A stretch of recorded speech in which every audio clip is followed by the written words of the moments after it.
Hello friends, स्पर्धा परीक्षा मंच या आपल्या मराठी यूट्यूब चॅनलमध्ये आपल्या सर्वांचं स्वागत आहे. आजचा व्हिडिओ आपला असणार आहे 6 जुलै ते 12 जुलै या संपूर्ण आठवड्याच्या महत्त्वाच्या चालू घडामोडी. आपण कोणत्याही सरकारी परीक्षेची तयारी करत असाल तर त्या दृष्टीने हा व्हिडिओ अत्यंत महत्त्वाचा असणार आहे. तर व्हिडिओ शेवटपर्यंत नक्की बघा आणि आपण या चॅनलचे नवीन असाल तर अशा नवनवीन व्हिडिओसाठी चॅनलला लाईक, शेअर आणि सबस्क्राईब करायला मात्र विसरू नका. चला सुरुवात करूया. पहिला प्रश्न बघूया. पंतप्रधान नरेंद्र मोदी यांना कोणत्या देशाच्या बिनतांग आदिपूर्ण या सर्वोच्च नागरी सन्मानाने सन्मानित करण्यात आले आहे? तर योग्य उत्तर आहे या प्रश्नाचं इंडोनेशिया. तर इंडोनेशिया या देशाच्या बिनतांग आदिपूर्ण या सर्वोच्च नागरी सन्मानाने पंतप्रधान नरेंद्र मोदी यांना नुकतेच सन्मानित करण्यात आले आहे. पुढील प्रश्न, UNCTADच्या जागतिक गुंतवणूक अहवाल 2026 म्हणजेच वर्ल्ड इन्व्हेस्टमेंट रिपोर्ट 2026 नुसार 2025मध्ये FDI प्रवाहाच्या बाबतीत भारताचा क्रमांक काय आहे? उत्तर आहे भारताचा क्रमांक आहे 11वा.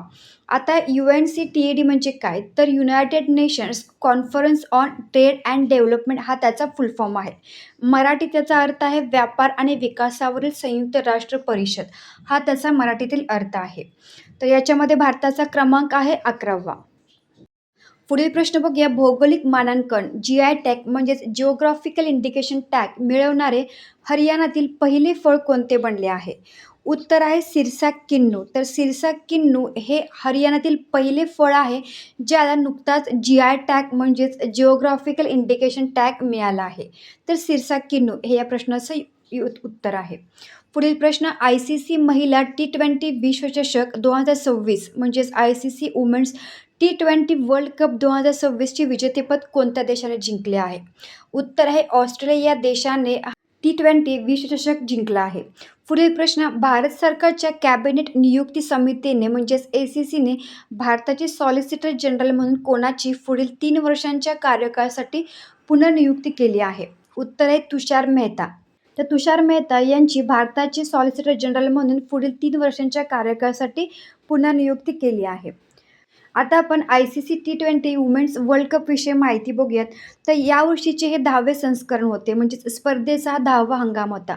यजमान देश कोणते होते? तर इंग्लंड आणि वेल्स. विजेता संघ आहे ऑस्ट्रेलिया. उपविजेता संघ आहे इंग्लंड. ऑस्ट्रेलियाची कर्णधार होती सोफी मोलिनक्स. आयोजक संस्था कोण आहे? तर आंतरराष्ट्रीय क्रिकेट परिषद म्हणजेच ICC. पहिले संस्करण 2009 साली झाले होते. म्हणजेच या स्पर्धेचा पहिला हंगाम 2009मध्ये झाला आणि त्याचे विजेतेपद इंग्लंडने जिंकले होते.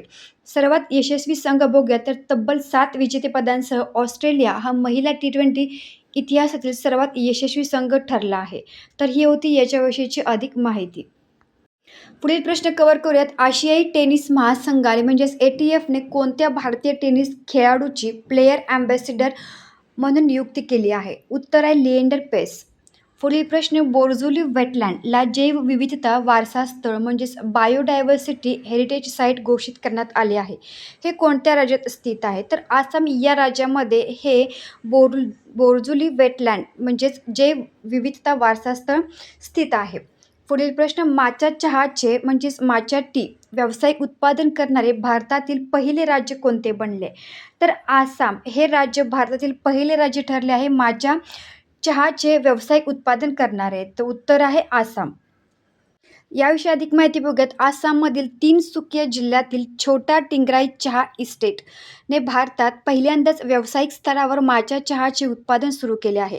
हा प्रकल्प विकसित करण्यासाठी या चहा इस्टेटने जपानी चहा उत्पादक, कृषीशास्त्रज्ञ आणि तज्ज्ञांसोबत जवळपास 10 वर्षे एकत्र काम केले आहे. येथे पूर्णपणे स्वयंचलित अत्याधुनिक जपानी तंत्रज्ञान वापरले जात आहे.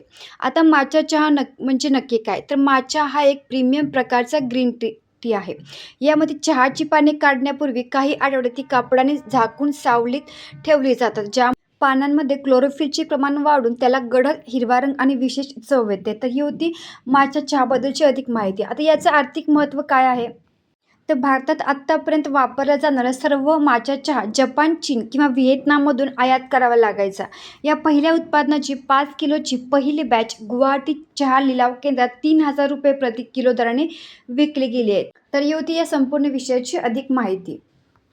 पुढील प्रश्न बघत, नुकत्याच झालेल्या पेरूच्या राष्ट्रपती निवडणुकीत कोणी विजय मिळवला आहे? उत्तर आहे किको फुजिमोरी. तर किको फुजिमोरी या पेरूच्या नवीन राष्ट्रपती म्हणून निवडून आले आहेत. भारतासाठी आंतरराष्ट्रीय क्रिकेटमध्ये सर्वात तरुण वयात पदार्पण म्हणजेच इंटरनॅशनल डेब्यूट करणारा खेळाडू कोण बनला आहे? उत्तर आहे वैभव सूर्यवंशी. पुढील प्रश्न, हवाई येथे आयोजित जगातील सर्वात मोठा बहुराष्ट्रीय नौदल सराव कोणता आहे, ज्यामध्ये भारत इंडो पॅसिफिक क्षेत्रातील सुरक्षा आणि सहकार्यासाठी सहभागी झाला होता? उत्तर आहे रिमपॅक. रिमपॅक म्हणजेच रिम ऑफ द पॅसिफिक एक्झरसाइज. तर हे या प्रश्नाचं उत्तर आहे. पुढील प्रश्न बघूयात. वैज्ञानिक दृष्टिकोनातून वय निश्चित केलेले जगातील सर्वात जुने वडाचे झाड म्हणजेच बनियन ट्री कोठे आढळले आहे? तर उत्तर आहे मुंगेर. बिहार या राज्यातील मुंगेर या ठिकाणी जगातील सर्वात जुने वडाचे झाड आढळले आहे. पुढील प्रश्न, ट्रायबेक्स डिजिटल लर्निंग प्लॅटफॉर्म कोणत्या मंत्रालयाद्वारे लॉन्च करण्यात आला आहे? तर हा ट्रायबेक्स डिजिटल लर्निंग प्लॅटफॉर्म जनजातीय कार्य मंत्रालय म्हणजेच मिनिस्ट्री ऑफ ट्रायबल अफेअर्स या अंतर्गत लॉन्च करण्यात आला आहे. पोलीस संशोधन आणि विकास ब्युरो म्हणजेच BPRNTच्या नवीन महासंचालक म्हणजेच DG म्हणून कोणाची नियुक्ती करण्यात आली आहे? उत्तरेल आलोक कुमार मित्तल यांची पोलीस संशोधन आणि विकास ब्युरोच्या नवीन महासंचालकपदी नियुक्ती करण्यात आली आहे. तर आपल्या चॅनलवरती रोजचे म्हणजेच डेली करंट अफेअर्सचा व्हिडिओ अपलोड होत असतो. तर चॅनल एकदा नक्की सबस्क्राईब करा. या सर्व प्रश्नांचे आपल्याला इन डिटेल व्हिडिओ आपल्याला रोजच्या रोज चॅनलमध्ये भेटून जातील. पुढील प्रश्न, नुकतेच मनरेगाऐवजी कोणता नवीन कायदा लागू करून ग्रामीण हमीयुक्त रोजगार 125 दिवस करण्यात आला? उत्तर आहे VB ग्राम जी कायदा 2025 म्हणजेच विकसित भारत गॅरंटी फॉर रोजगार अँड आजीविका मिशन हा याचा फुल फॉर्म आहे. तर हा नवीन कायदा लागू करण्यात आला आहे मनरेगाऐवजी. पुढील प्रश्न, औषधी आयातीसाठी जुलै 2026मध्ये औषध नियम 1945 अंतर्गत भारतातील 42वे अधिकृत बंदर म्हणून कोणत्या विमानतळाचा समावेश करण्यात आला आहे? तर नवी मुंबई आंतरराष्ट्रीय विमानतळाचा समावेश करण्यात आला आहे औषध आयातीसाठी. तर हे या प्रश्नाचं बरोबर उत्तर आहे. पुढील प्रश्न बघत, फिफा विश्वचषकातून देश बाद झाल्यानंतर जुलै 2026मध्ये कोणत्या फुटबॉलपटूने आंतरराष्ट्रीय फुटबॉलमधून निवृत्ती जाहीर केली आहे? तर नेमार या आंतरराष्ट्रीय फुटबॉलपटूने आंतरराष्ट्रीय फुटबॉलमधून निवृत्ती जाहीर केली आहे. नेमार हा ब्राझील या देशाचा फुटबॉलपटू आहे. पुढील प्रश्न, जुलै 2026मध्ये सहकार मंत्रालयाच्या 5व्या स्थापना दिनी कोणते AI आधारित संभाषणात्मक प्लॅटफॉर्म लॉन्च करण्यात आले आहे? तर सहकार सहयोगी हा प्लॅटफॉर्म सहकार मंत्रालयाच्या 5व्या स्थापना दिनी AI आधारित संभाषणात्मक प्लॅटफॉर्म लॉन्च करण्यात आला आहे. सहकार सहयोगी. पुढील प्रश्न बघूयात. ऑनलाईन आर्थिक घोटाळ्यांना आळा घालण्यासाठी कोणत्या राज्याच्या पोलीस दलाने ऑपरेशन सुरक्षित सायबरस्पेस सुरू केले आहे? तर गुजरात राज्याच्या पोलीस दलाद्वारे ऑपरेशन सुरक्षित सायबरस्पेस सुरू करण्यात आले आहे. तर या ऑपरेशनद्वारे ऑनलाईन आर्थिक घोटाळ्यांना आळा घालण्याचं काम केलं जाईल. पुढील प्रश्न बघूयात. CMFRIच्या संशोधकांनी जुलै 2026मध्ये केरळच्या किनारपट्टीवर खोल समुद्रात शोधलेल्या डोरी माशाच्या नवीन प्रजातीचे नाव काय आहे? तर उत्तर आहे सायटोप्सिस इंडिका. पुढील प्रश्न, कोणत्या देशाने SOLAR-1 हा आपला पहिला समर्पित अंतराळ हवामान निरीक्षण उपग्रह सक्रिय केला आहे? तर युनायटेड स्टेट्स ऑफ अमेरिका या देशाने SOLAR-1 हा आपला पहिला समर्पित अंतराळ हवामान निरीक्षण उपग्रह सक्रिय केला आहे. पुढील प्रश्न, 10 जुलै रोजी भारतात कितवा राष्ट्रीय मत्स्य शेतकरी दिन म्हणजेच नॅशनल फिश फार्मर्स डे साजरा करण्यात आला? तर यावर्षीचा म्हणजेच 10 जुलै 2026 रोजी भारतात 26वा राष्ट्रीय मत्स्य शेतकरी दिन हा साजरा करण्यात आला. पुढील प्रश्न बघूयात. माहिती क्षेत्रातील उल्लेखनीय कामगिरीसाठी भारताच्या कोणत्या उपक्रमाला आंतरराष्ट्रीय WSIS पुरस्कार 2026 मिळाला आहे? तर समृद्ध ग्राम इनिशिएटिव्ह या उपक्रमाला भारताच्या आंतरराष्ट्रीय WSIS हा पुरस्कार मिळाला आहे. माहिती क्षेत्रातील उल्लेखनीय कामगिरीसाठी हा पुरस्कार देण्यात येतो.